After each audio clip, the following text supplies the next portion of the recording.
Obama to shame with her support of American kids. Melania visited a student just outside of D.C. at Joint Base Andrews.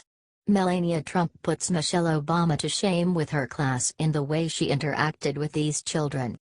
She was in attendance with the president for a speech at the base, but she made her own stop at the youth center that works with 200 children.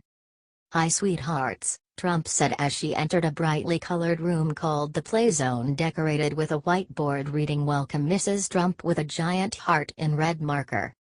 She visited with first and second graders, a smattering of Legos and K'NEX pieces and Crayola markers set up on small tables.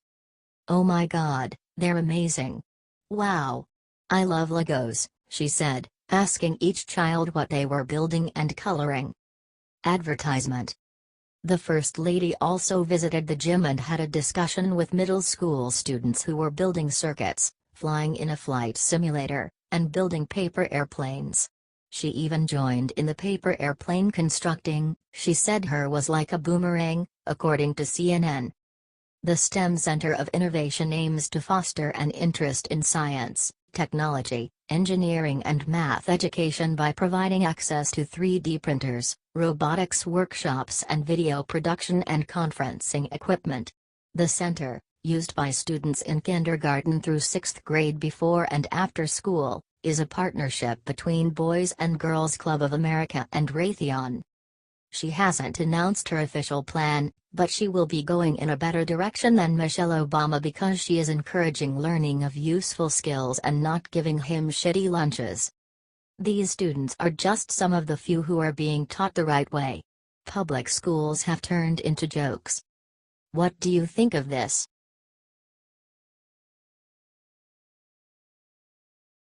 GOP overrules Dems, fires shot heard loud and clear by every gang member in country.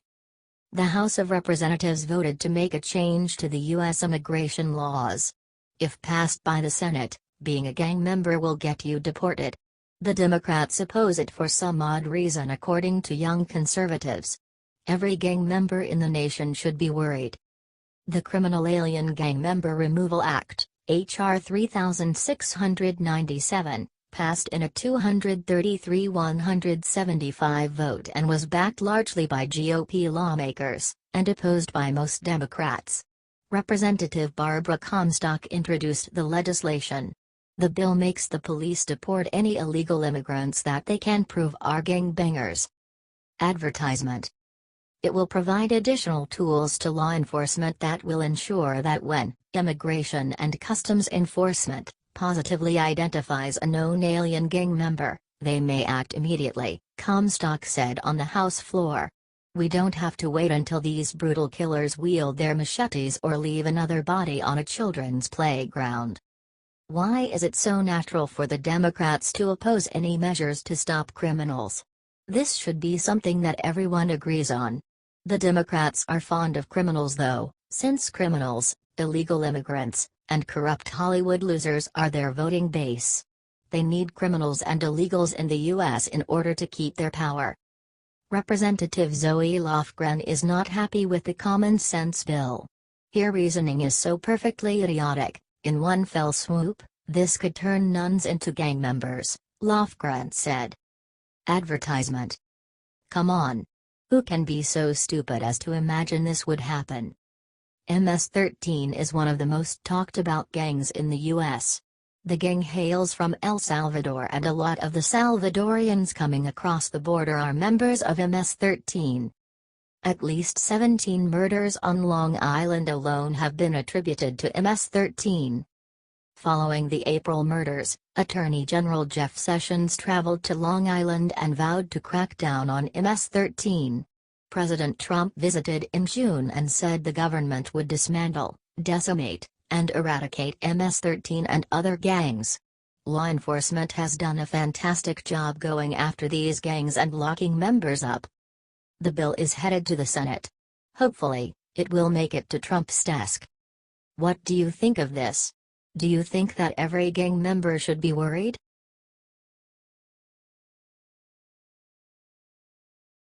What Rex Tillerson just did will go down in history as fatal blow for government bureaucracy. Newsmax reported a story about Secretary of State Rex Tillerson offered a reform plan. Rex Tillerson released the reform plan's first step, where he is trying to merge the State Department and the U.S. Agency for International Development. This would be a good move to save money. Tillerson described this move as the most important thing he will do in his department. Advertisement. There was an email to the employees of both agencies in which Tillerson said he hopes to save up to $10 billion over 5 years with the redesign, aiming to align resources from the State Department and USAID, CNN reported. The Secretary of State believes that the rebuilding or consolidation is employee-led. Tillerson is doing what a good leader does, and he is asking for input from the employees in an agency-wide survey. He also wants a listening tour of the State Department and USAID to help determine the realignment. Tillerson has had a whopping 35,000 employees responded already. That's a huge number of employees. Maybe putting the two organizations together would save money, but the number of government employees should be slashed as well. That would save more and more money. Advertisement. The plan unveiled Thursday seeks to shave nearly 2,000 jobs through reforms over the next 2.5 years. How will the liberal media spin this? They will say that Trump and Tillerson are doing their best to take away the livelihoods of these employees who are overpaid and do virtually nothing to benefit the American people. This is a great idea, and I am fully behind this. Slashing government budgets and spending is what America is all about. The government is bloated and useless. It's like throwing money in a pile and setting it on fire. What do you think of Tillerson's plans for the State Department and USAID?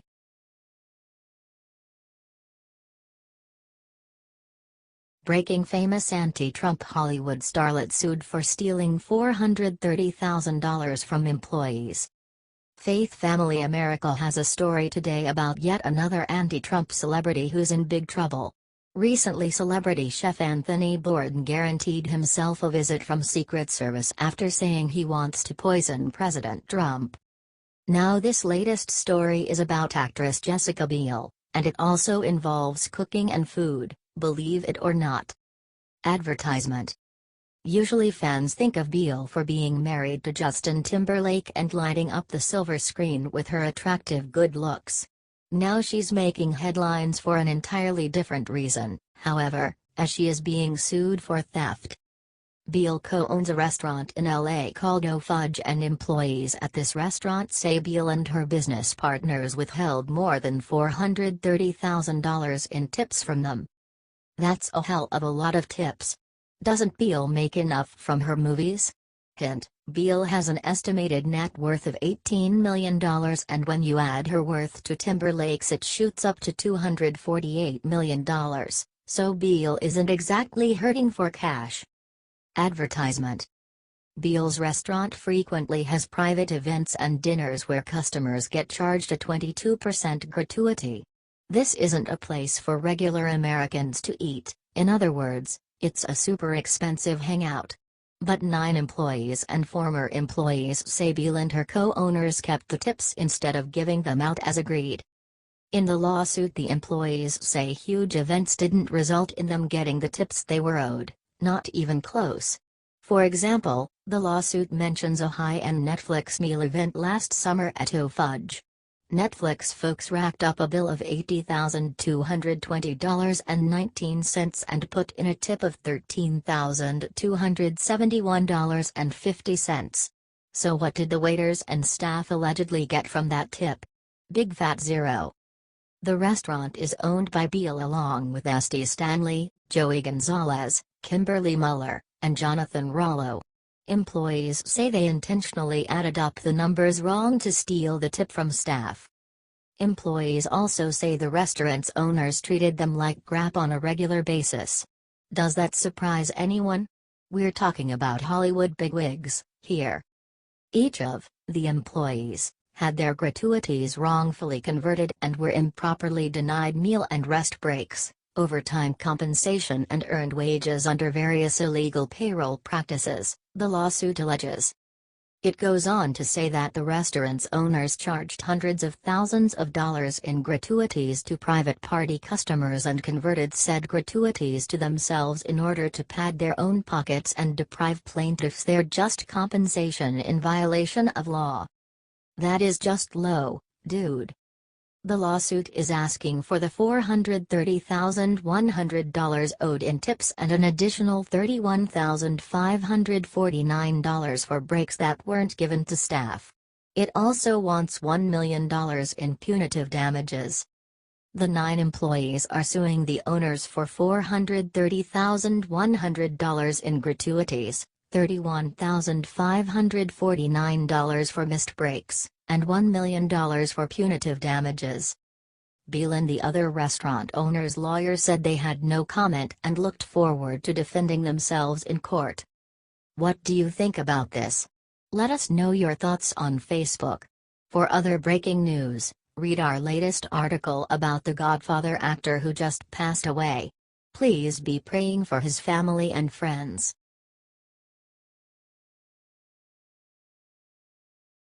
Liberal response to President Trump letting 11-year-old kid mow WH lawn spells doom for Dems. Another day, another fake controversy for liberals to freak out about. This time it's even more ridiculous than usual. As Independent Journal Review is reporting, Trump accepted an offer by hardworking 11-year-old Frank to cut the White House lawn. In a touching letter, Frank, who usually charges $8, even offered to do the job free. Advertisement.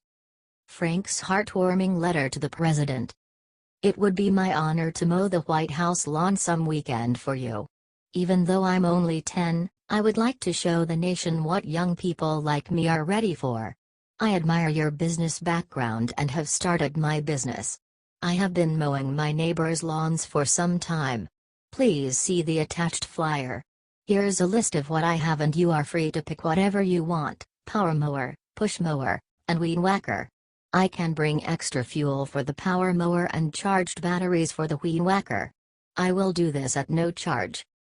Now Frank has had a chance to meet his hero as he mowed the White House lawn Friday. The photos went viral, showing the boy's hardworking, can-do attitude and the loving and encouraging personality of President Trump, which all his family and supporters are well aware of. While the media insults President Trump and calls him a white supremacist and other false smears, the rest of America looks on and sees a loving family man who supports entrepreneurs of all ages. Advertisement. As you can predict, however, the lunatic left couldn't hold in their outrage. Liberal journalists and commentators went bonkers over the lawn mowing, claiming that the president is using child labor illegally and other bizarre accusations. Maybe the left should be more concerned about all the perverts and freaks in the Democratic Party or the massive corruption that's being exposed on the left. Maybe they should take a clue that most Americans see Frank cutting the White House lawn and feel proud of our president for encouraging him, not cynical and mentally deranged talking about child labor. Are you joking me? What do you think about the liberals' phony outrage? Do you think the Democrats will ever win another election?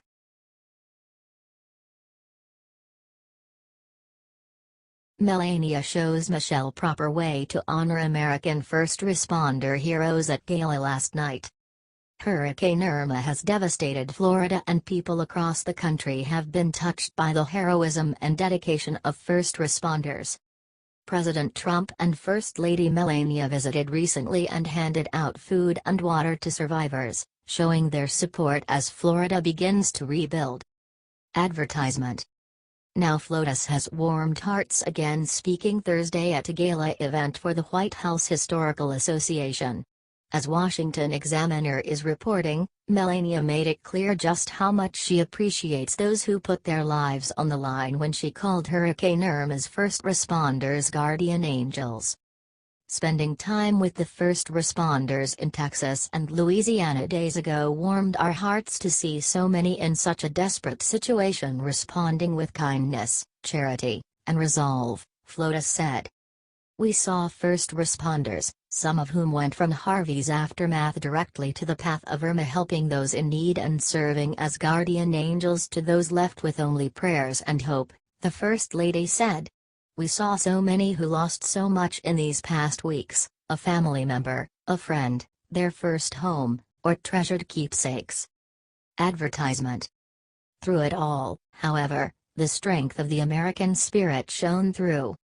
Melania said she was deeply inspired by the true spirit of this nation, an unwavering commitment to overcome, to rebuild, and to renew what was swept away.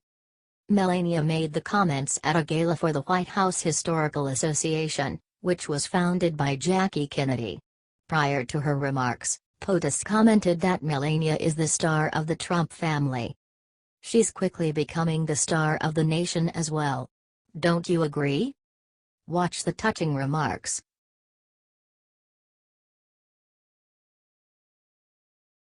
What Trump just did shows why America will always love him no matter what libs try to pull. Because he is having fun. Simple. Game over. Trump is funny and has fun and brings joy to people. He did it for years with liberals when they loved his brash style and hit TV show. And they will come around again. Take it to the bank. As will conservatives up in arms over a potential deal with the Democrats. Advertisement. Look, Trump brings people together. He has fun doing it, and that is contagious. That is why he has been so successful. Because he wins the right way, by making sure everybody gets a little part of the victory. According to Fox News, 11-year-old entrepreneur Frank Giacchio had his dream come true this morning and got to mow the White House lawn. Advertisement. White House Press Secretary Sarah Sanders tweeted a photo of Giacchio taking care of business Friday morning. Frank is hard at work in the Rose Garden and doing a great job, she wrote. The letter he wrote, that got him the invite from Trump, melted hearts and minds across America. It read, "It would be my honor to mow the White House lawn some weekend for you. Even though I'm only 10, I would like to show the nation what young people like me are ready for. I admire your business background and have started my business. I have been mowing my neighbors' lawns for some time. Please see the attached flyer. Here's a list of what I have and you are free to pick whatever you want: power mower, push mower, and weed whacker. I can bring extra fuel for the power mower and charged batteries for the weed whacker. I will do this at no charge.